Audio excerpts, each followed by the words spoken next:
আমার ভূতের মুখটা শুধু দেখাইতে চায়, দেখতাম। সন্দেহ যেত না, সন্দেহ যেত না। কফিনের ভিতরে আটকানো। একটা দুঃখিনী মায়ের সন্তানের জন্য কতটা আর্তনাদ, এই ভিডিওটা দেখলে সেটাই বুঝতে পারবেন।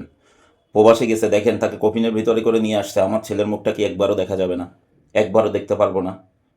এই মায়ের বুকটা কতটা কষ্ট হচ্ছে বা কতটা কষ্ট পাচ্ছে, সে ভিডিওটা দেখলে আপনারা বুঝতে পারবেন। আসলে একটা দুঃখিনী মায়ের আর্তনাদ হচ্ছে তার সন্তানকে কিভাবে দেখবে।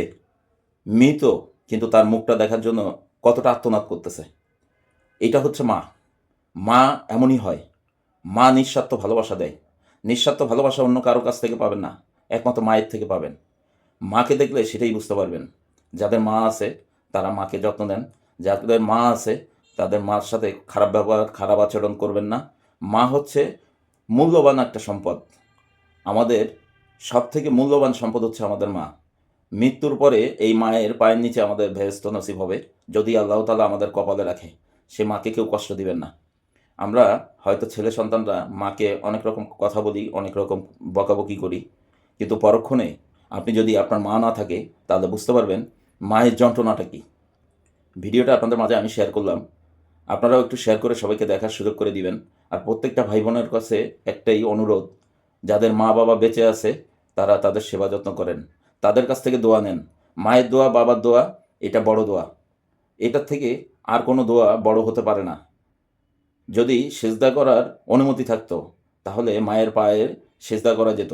আল্লাহ তাআলা সে কথাই বলছে, কিন্তু সেজদা করার অনুমতি নেই আমাদের ইসলাম ধর্মে যে মাকেও আমরা মায়ের পায়ে সেজদা করতে পারবো।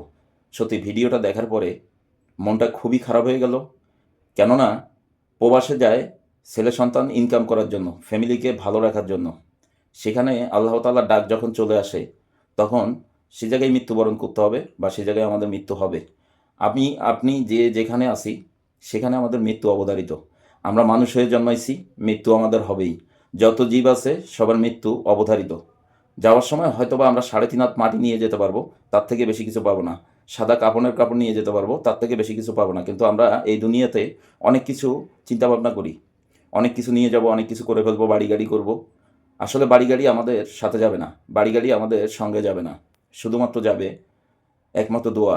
দোয়া ছাড়া কিছুই যাবে না। আপনি যদি ভালো কর্ম করে থাকেন আপনাকে ভালো বলবে, আপনি যদি খারাপ কর্ম করে থাকেন তাহলে আপনাকে খারাপ বলবে। এটাই স্বাভাবিক। মাটি হবে চিরস্থায়ী ঘর, সেই ঘরের দিকে তাকাইয়া হলেও সবাই মাকে ভালোবাসবেন, বাবাকে ভালোবাসবেন, বাবাকে মাকে কষ্ট দিবেন না, খারাপ আচরণ করবেন না। সবাই ভালো থাকবেন। আসসালামু আলাইকুম সবাইকে।